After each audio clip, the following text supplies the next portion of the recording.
converted man here. I've got Demolished Doctrine or Richard Madsen, however you want to say him. He's got an orange epic beard that will crush us all into oblivion unless we believe what he does. Anyways, we're going to ask him skeptical questions and find out what he believes and why. So, hello. Hello, and peace and respect to you all and anyone who might watch this in the future. That's a nice way to start. So, Demolish, DD, I suppose.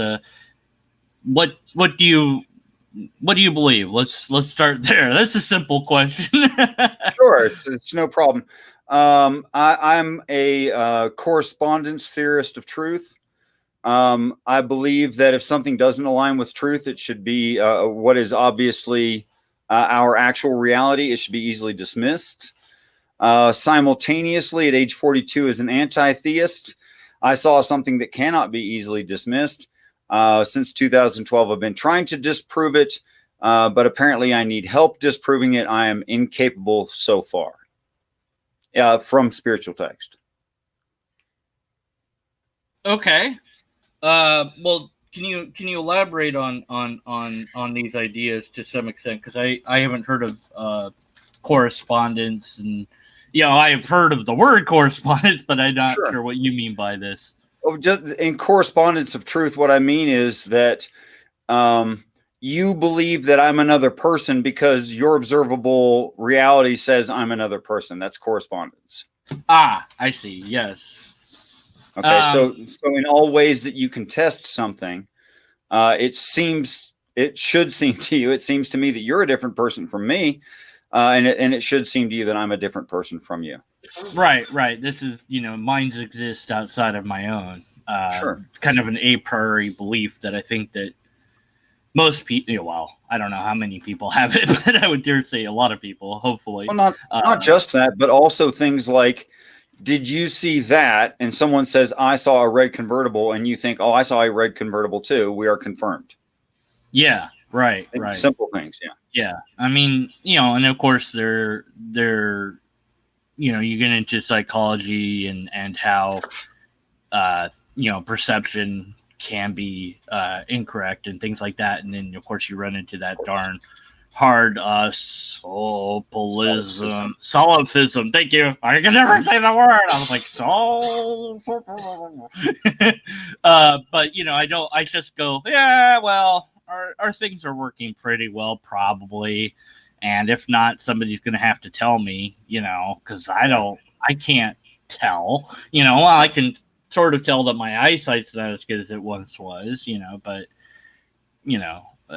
it's that sort of thing is like, that seems more of an argument to be a skeptic. Like, yes, we can't really fully trust our senses, so we're going to have to be skeptical at some level.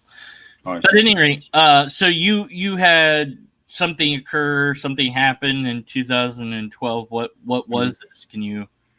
It is only what, and I would preface this by saying I have never used hallucinogenic drugs, which means it's going to sound like a hallucination, but it just simply couldn't have been. I picked up, for academic reasons more than anything, a Bible that I was certain could not be true. I did not desire it to be true. I was more comfortable with it not being true. To be honest about it, I was an active and socially combative anti-theist, making the positive claim there can be no gods. I now know that's logically inconsistent, but I didn't know that at the time. But anyway, so I picked up a Bible and I read the only story that I could recall from my youth, which was David and Goliath. And in the reading of David and Goliath, once the story was complete, I pictured in my head, as we will with descriptive stories, like a movie sort of thing, like I'm in the position of the camera, if you will. And that was, I had that pictured in my head and was looking over the entirety of the war scene. And that's when I have to say some weird sounding things because weird things happened. That is when the movie camera took over and I was only an observer, not in control. And I literally learned things that I had no idea about from the movie David and Goliath in its translation that I believe is the story it's actually trying to tell, which is not traditional Christianity whatsoever. Okay. Now, So there you there's go. a lot there. Yeah, there's a lot to unpack there because you had this experience that I've never had. I've had experiences that you've never had, and so on. And Of course. there's a number of psychological possibilities to explain what you experience. So, I suppose the question would be, why or what has made you decide, if you will, that the explanation that you've chosen is the explanation rather than some natural explanation or what have you. I don't know what you mean by natural explanation, and I don't know what you mean by have chosen. Okay, well, yeah, you experience this thing, and we could call it spiritual or supernatural or mystical or something like that, or it's something that occurred in your brain at any rate. Yes. And then the natural, that is to say, the mundane, ordinary, boring explanation of, well, this is just something that brains can do sometimes. Like, we can have dreams, we can have visions, we can have hallucinations, what have you. And, so the explanation is rooted in just, the chemicals that bounce around our heads and nothing, fantastic. I can think of a simpler explanation than that, much simpler. Because right now it could be that I'm having the delusion that I'm talking to you, but that would mean that there should be some symptomology within me that says that I have delusions. Okay. Right. And if I'm missing those symptoms, it's more easy for me to believe that this is actually happening right now, and I'm just having a conversation with you. Right. This is kind of the mundane, ordinary experience that we share. Whereas this personal experience that you had, as amazing and fantastical as it might have been, is not something I can examine. Yes, you can. How? Oh, if I make certain claims about it and compare it to a knowable reality, then yeah, you can test it. Okay. So what would that be then? What claims, or what, if we can test it, that's great. Sure. I would have to give a little bit of my background first. Like, I never used hallucinogens, a little bit of something like that, quick and easy stuff. I'm a heavy equipment operator. I run bulldozer, grader, scraper, loader. Okay. I've never gone to college. I wasn't interested in school at all. In fact, I got very, very bad marks and had to repeat a grade once. I was a flippant, sarcastic student, which means terrible student, in fact. And I did not know the following. I did not know that there was a differential charge between stellar bodies in our solar system. I did not know much about chemistry or physics at all. I did not know that there were moons over other planets, even in our solar system. I did not know much of what the story describes. So since I was unaware of those things, it can't even be me extrapolating something out because I would like for it to be true, because I was completely ignorant of these things. Okay, so are you claiming then that this I'm not sure what to call it. I'm going to call it vision, if that's okay. As good a label as any. This vision that you had allowed you to gain information that you did not previously had. That is correct. And then when checking to see if that information was correct, you found that it was. Yes. Can this be repeated? What do you mean by repeated?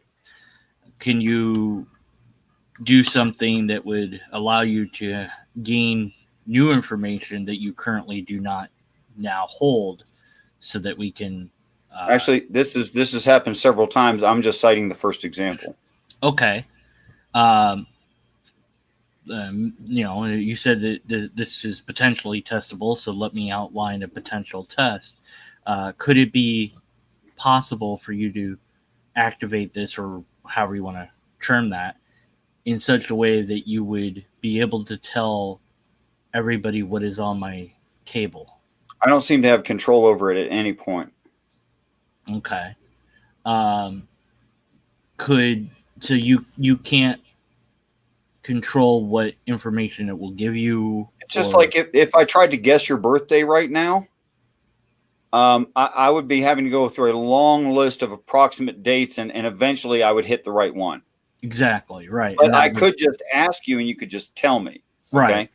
But in order for you to tell me, you have to decide that you would tell me, because information you're privy to that I'm not privy to.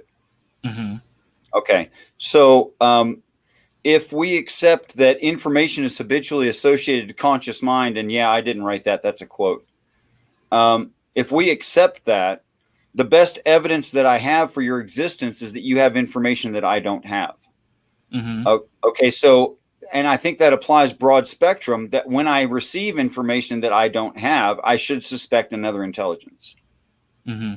Okay. How can we, as the outsider skeptics that we be, test that you do not currently have knowledge of X, whatever that is, mm-hmm. and verify that yes, indeed, you don't know anything about whatever this is, and then you can have engaged this thing, or it will happen whenever it happens, and then suddenly you will have knowledge of X, even though let's say that we isolated you in a controlled room and whatnot, so that you agree to be our guinea pig for this scientific experiment. Sure. Because, I mean, I've done it before. And so we wait until you have this thing. We verified all the we have all the data and all this. That would be amazing. It certainly would change a lot of things, I think. I don't think so. Well, I mean, I don't think this conversation will change anything. Well, it would be a tremendous scientific discovery to find that somebody is able to access information that they do not know. No, that's not a fantastic scientific discovery. It's well documented. Lots of people have done this in the past. Really? Absolutely. Do you have any examples of this? Sure. It's just I'm claiming that it's an intelligence outside of myself and not ability that I have.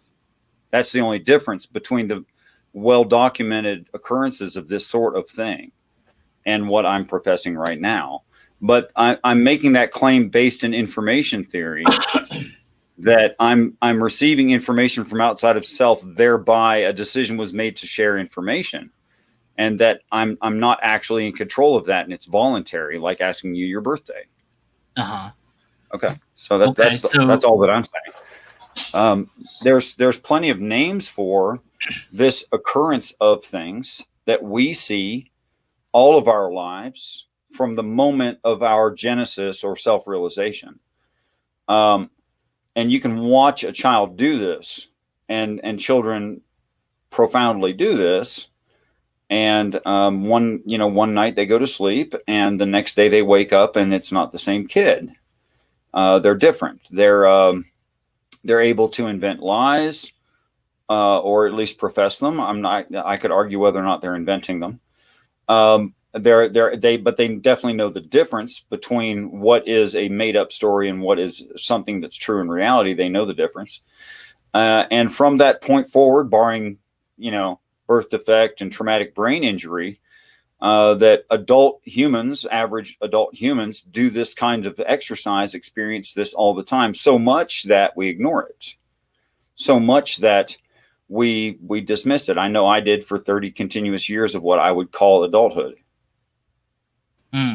Well, now, I don't expect you to have these links at Ready, or the citations at Ready, since this is not a I could just give you some keywords. It's easy. Well, I would say what I would prefer is, since you have my email now, is that you email me all relevant scientific published peer-reviewed papers that are hopefully not behind paywalls that I can examine. That how about FBI documents? How about that? That could be a source of information, yes. But at any rate, that show that people are gaining knowledge that they did not have. Oh yeah, there's different names for it. They call it serendipity, coincidence. They call it dharma or karma. They call it happenstance, intuition, gut feeling. They call it meditation. They call it prayer. They call it remote viewing. They call it a lot of different things. Yeah, and if I'm correct, remote viewing has been tested and shown to not be anything significant. That is to say, that doesn't explain why our government and other governments spent millions of dollars for decades on it if it's so easily disproven. Well, governments are foolish. They're not very wise with how they spend money. They thought that there might be something to it, and they wanted to see if there was, and they wasted a lot of money doing so. You could be easily justified holding that position. Are you? Yeah, I mean, are you suggesting there's some other motive that is there? I mean, I'm not suggesting any conspiracies whatsoever. However, I would appeal to your own experience in these things. Mm-hmm. In what way? Because I think almost all adults, or what we would call "quote unquote" normal functioning adults, have had experiences like this. For instance, it's not a scheduled telephone call. It's not someone who calls on a regular basis. It's not, and you would call it something like coincidence. You'd say, "Oh, that was a coincidence." But coincidence is a reference to a mathematical likelihood of something. And mathematically, actually, coincidence is defeated by the occurrences and how frequently they happen. So to call it chance or coincidence is just inaccurate. It's so much better than chance or coincidence. It's ridiculous. When things like, I'm thinking of someone, I reach for my phone, it's ringing while I reach for it, it's them. Well, or perhaps, if you don't mind, or perhaps you're having to explain something to someone else without visual cues. Say traffic accident happens, you're on the phone with the adjuster, you have to explain to them what happened. You're explaining what happened and you have no visual cues because you're on a phone with somebody, and not giving them the chance to even say, "Hey, wait a minute," or anything. We often in conversations will start reiterating something, understanding that the other person does not understand what we're saying, and they don't object, and or we were right, they didn't understand. So what I'm saying is there's some kind of a link between intelligences that I'm referring to, such as yourself.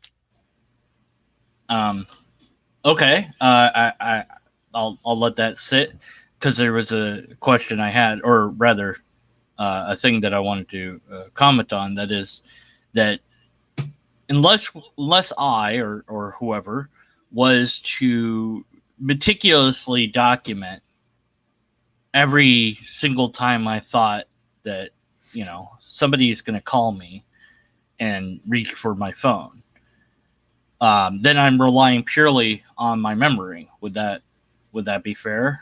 Absolutely. Okay. I'd like to give a quick shout out to Wildheart 666, Death of a Notion, Jesse Camping, because I happen to have some relationship with them. Yes. Shout out to all the people in chat. Yes. Subscribe to them. They don't have channels, but do it anyways. Some of them do. I don't know anymore. Anyways, okay. All right. So if I didn't have this documentation, I'd be relying on my memory.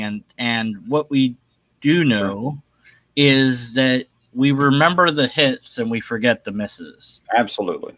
So if I didn't document it, then I'm relying purely on my own faculties, which won't remember the times that I thought, "Oh, somebody's going to call," and then they didn't, because that's not a story. It's not interesting, and so I'm not going to remember it. I'm only going to remember the times when it happened. Like, I felt like I should turn left And I did, and then I noticed there was an accident. Therefore, I must have intuited that there was an accident, and my turning left avoided it. But if I turned left and nothing was there, there was no accident, I would just forget about that. I wouldn't even remember that I had done that.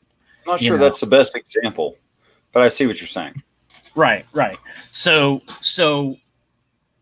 unless there's adequate, I mean, just rigorous documentation, I don't know that we could establish that, well, you know, every time or more often than not, when I intuit that somebody's going to call or what have you, that they do, that it's anything more than just, well, I remembered the hit, but I've forgotten all the times that happened where that missed. Sure. And knowing that I was capable of that, because over the course of about 20 years, I somehow in my mind grew 1.5 inches when I hadn't as an adult. But people asked me my height. I just kept rounding it off, and it ended up 1.5 inches taller than I actually was, which I find interesting. But my documentation in my military record showed my exacting height, and I corrected myself. So yes, we're very capable of doing that. Right. So when you say that this could potentially be tested, and I you know, I'm already finding some issues in actually testing this, whether or not it's from. Why do you say that? Well, you don't even know what I'm talking about yet. How can you say you're finding issues? No, you're proposing possible solutions, and I appreciate that. Well, you know, I suggested, you know, we discover what was on my desk or something like this. Yes, but I said I have no control over when this does and doesn't happen. Right. So how could we test it to show that it is true then? Well, as I suggested or outright stated before, there are falsifiable parts, some 30 parts to what I'm talking about. Mm-hmm. Well, elaborate on just one then, if you would. Sure. I would give the example, since we're talking about David and Goliath, of the actual names and their meanings given in the story, and how they lend easier away from Judaism and toward knowledge of our solar system. For instance, the name Goliath, the giant of Gath, who is a Philistine. Those particular words are a pretty decent example of exactly what I'm talking about. That, first of all, the word giant means literally really, really, really big. That's what giant means there. The word Gath means to be exposed during the wine press, a special biblical term meaning end times. That's what wine press would mean in the text. I think most Christians would agree with me on that. And the name Philistine means rolling, as in migratory. So the name Goliath of Gath, the Philistine, means a great big, exposed at a distance. That's the word Goliath. During the wine press, rolling migratory. That's literally what it means. And in the translation that I've accepted, it's in reference to the planet Jupiter. So okay. There's some definitional reference for you. No, of course. Are you talking the original language? Yes. Okay. How do you extrapolate that that's what it's referring to? Okay, if I said there was a human being or some hybrid human being or whatever, who was going, and I said his name and his full description was very, very large or giant, exposed during end times, but he's already died of old age and end times hasn't come, exposed at a distance, that is made obvious, that kind of exposed, and is a rolling migratory. That doesn't make sense if you're describing some kind of a human being at all. I mean, unless you think that makes sense. I'm not sure what it having to make sense or not is. The question was how is this extrapolated from? How do you get from one to the other? That is, that Well, I the, don't. That's kind of the point. I don't. okay. Well, then what is it that you're saying That here? that is, I've accepted a reading frame I was shown by, which is information, by course of what you referred to as a vision. Technically, to be accurate, it is called special revelation. I have to admit that. I don't like the term. It sounds haughty, but that's what happened, technically. And from within that reading frame, in the example that I just gave, the definitions of the words in the text lend easier to a planet than a person of the ancient Near East.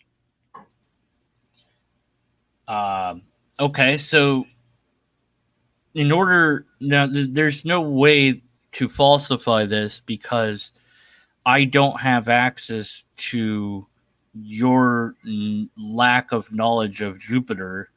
Yeah, you don't. You're right. So because of that, it could be that you learned about this and then learned about Jupiter later and then connected the two. I mean, there could be any planet. Right. I'd heard of the planet itself. I'd heard of that. I mean, there's any number of... What you're actually asking of me is, were you some accidental Hebrew scholar? Well, I'm not really asking. I wasn't. Right.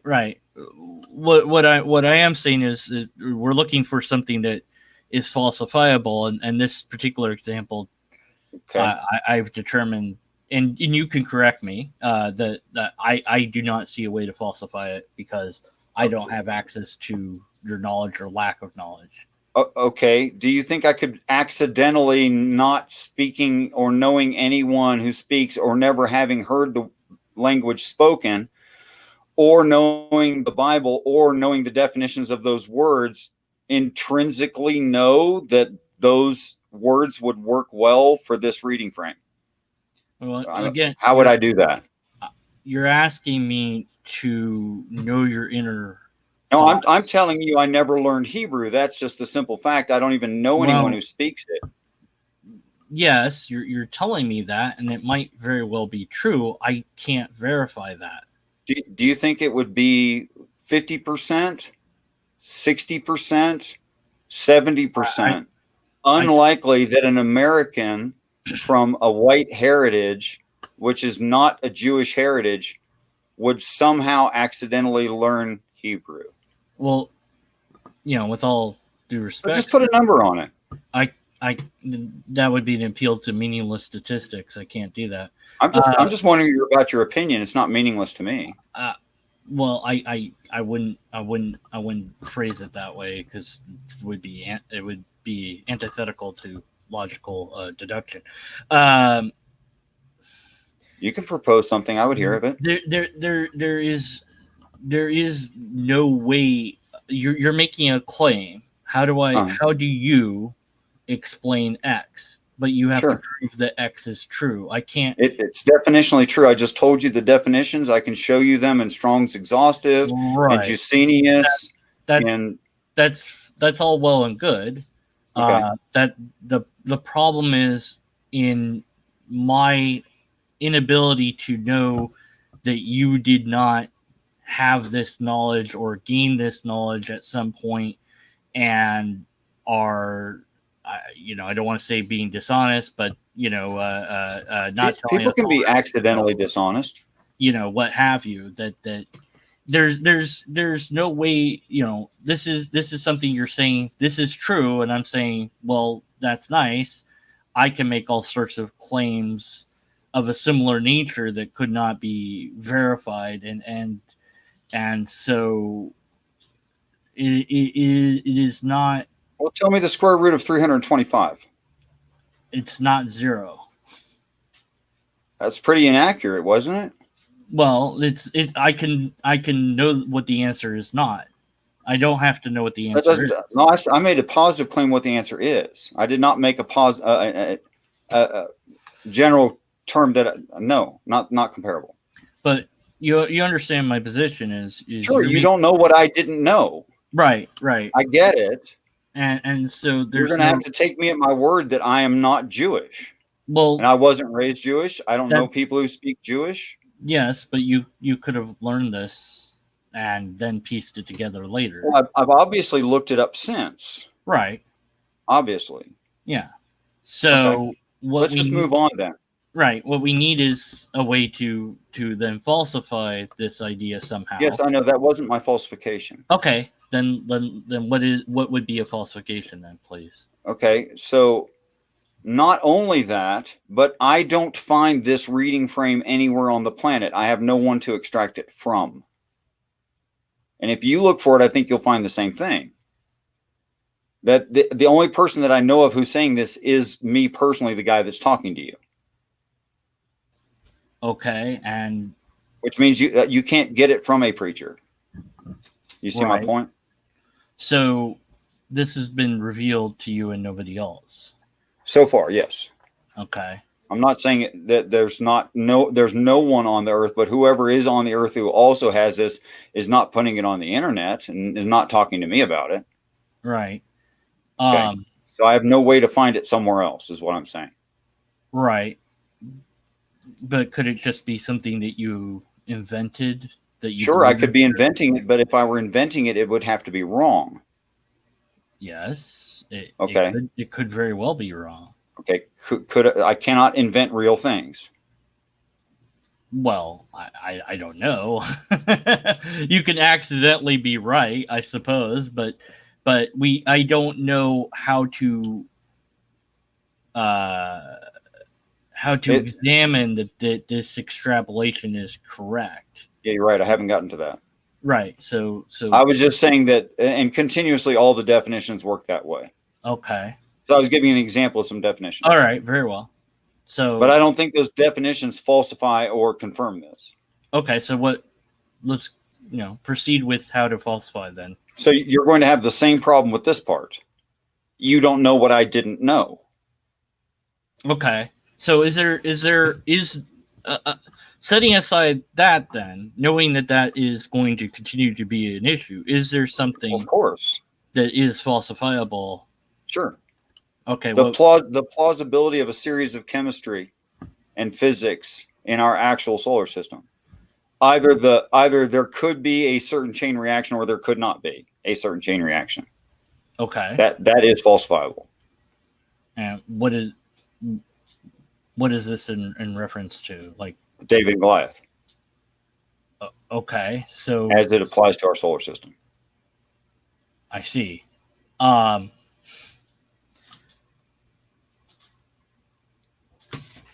That again, we're taking a random. Well, we're taking a text at any rate, random in a sense, but not random in another sense, and we're then extrapolating from it various ideas that we know to be true today. I said you'd have the same problem, right? So I'm asking for something where I wouldn't have that problem. I just want to point out that so far, if you're right, I unknowingly learned all of Judaism deeper than most Jews I've heard of. That is. And wait a minute, I'm not done. Okay. It also requires that I unknowingly understood the chemistry and physics of our solar system and how it could apply to this story. I had to have known that too, accidentally. That is one possibility. I think it's getting kind of skinny though. Well, there's another one, but I want to be polite, so don't worry about hurting my feelings. It's fine. You could simply be making it all up. I could be lying. Yeah. Right. That we humans are very good at pattern seeking, and so if I find out it doesn't apply to written word actually. Well, it can absolutely. Now, like if I look at it like this, then I can make this say this, and therefore that's what it says. And I'm the only one that's ever discovered that. That makes me special. And it's not about being special. It's about being normal, actually. Well, but you are, because if you know this and nobody else, only as special as you are, you know things I don't know. Well, yes, but I don't make a claim to have learned something completely new, and then say it's falsifiable. But then there's no way. Einstein did. Einstein said that. Okay, Tesla well, said that. Edison said that. Tu que. What? Tu Q. Tu- You as well. Yeah, Tu que. me as well. Yeah, that's true. It doesn't. I'm just saying it's not all unheard of. Yeah, but I'm not claiming to be special in any way. Right. So far, you said that this was testable, but it doesn't appear to be. It is. I mean, either those things are plausible in chemistry and physics, or they are not. Well, and either I knew that chemistry and physics, or I did not. But that's, again, we would have to absolutely know what you didn't know. So what we need is new information. We need a way to repeat this test, and so we don't. Maybe someday we'll get to that. Right. So that's what I'm saying. You said you didn't have control of when or how this happens or what is even revealed to you, right? Worse than that, I'm kind of biased, and I feel like we should have to talk about this and finish this conversation before we could ever do a test. And since I'm an unwilling participant, I'm a bad subject matter. Wait, why would you be an unwilling participant? Because I don't think you're ready to hear it.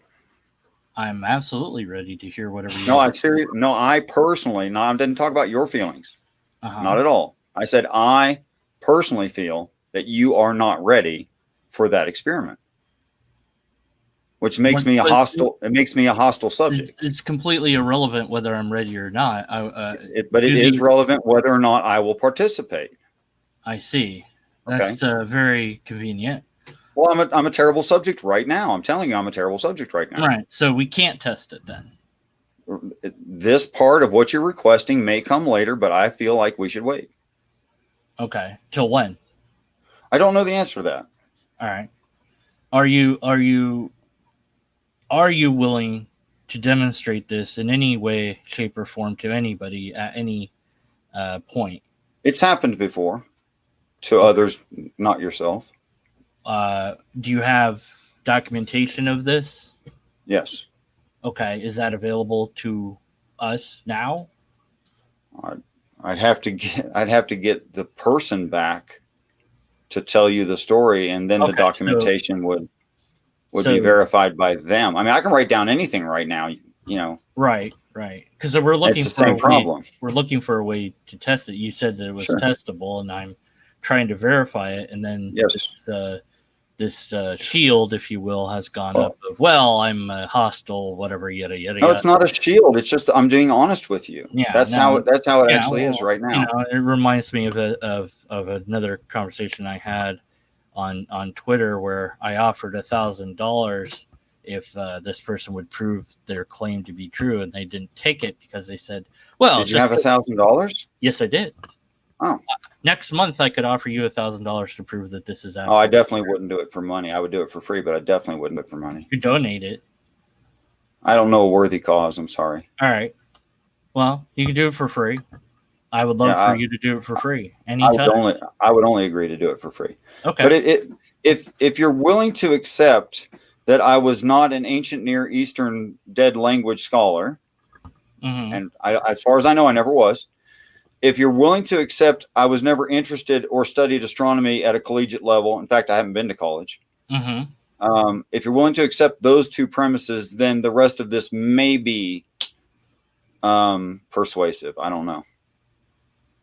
All right. Let's say I tentatively grant these things. Okay. I mean, I'm pretty sure, and my entire family seems to be pretty sure of those two things. All right. So what is the test then?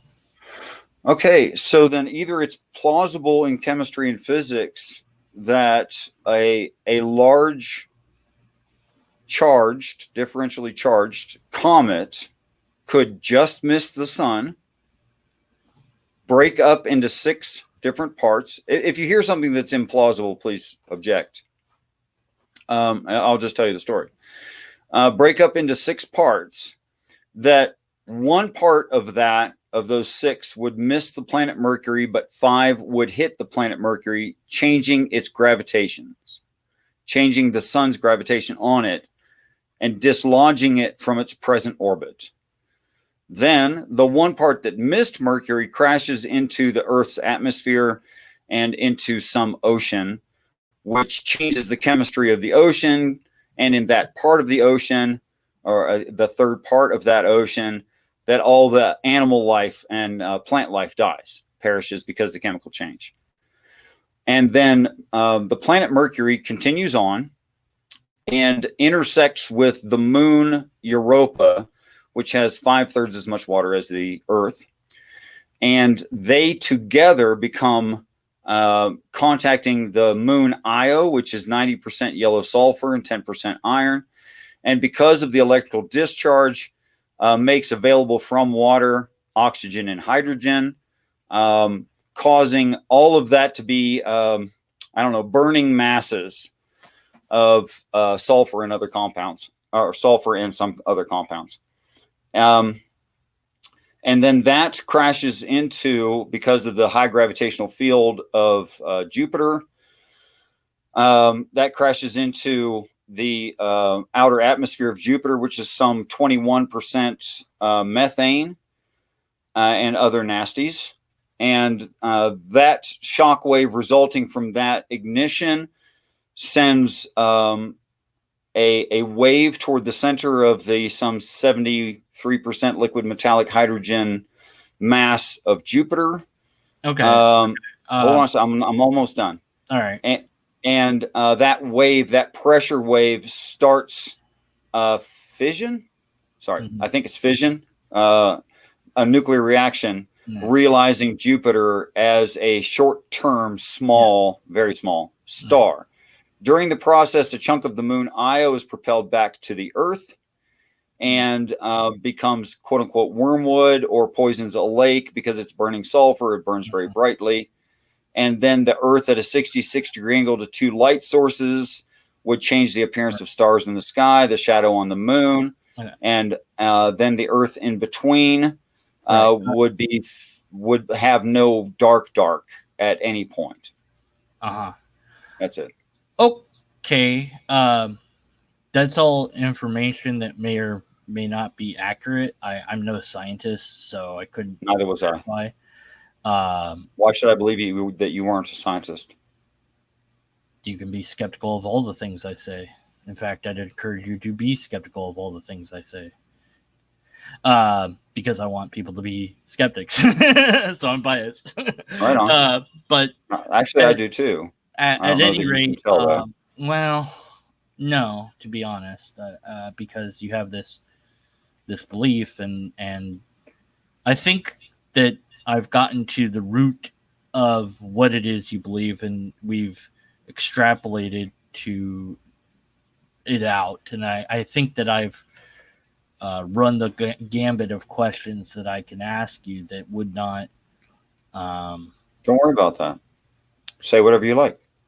No, I think that I want my audience, as always, to decide what to make of this or not. I honestly don't know where else to go with this inquiry, but I do thank you for your time and energy to participate in this dialogue. I appreciate you having been cordial the entire time. Thank you. I've certainly attempted to do so, and if I failed, I do apologize. You do have a YouTube channel. It's invisible, but it exists. Well, I don't. I hope it's not invisible. What's the? You give me the colloquially invisible. I call it demolished doctrine. Okay. So I'll put that in the description. I'll put the link to that in the description. I appreciate that. That's very kind of you. And if and when you do email me any links to anything that you have on this that we brought up, would you review the 150-page essay that I did with all the definitions and translations? I'd be open to doing that, but I'd much rather have all the FBI and or scientific stuff that you are aware of first. But at any rate, just on remote viewing, that was one thing I said one time. Well, whatever it is that you want to send me in regards to this conversation, I'll certainly look at those things, examine them as best as I can, and I will also put the links to anything that you provide me on the description of this video. What I really wish people would look at is how the origination of suggestions in the brain start in a part of the brain that has no memory and no processing. I wish they'd seriously think about that.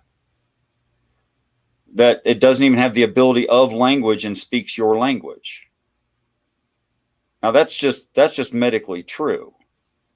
They call it an emergent property, but literally suggestions in your brain are coming from a part of your brain that have no memory.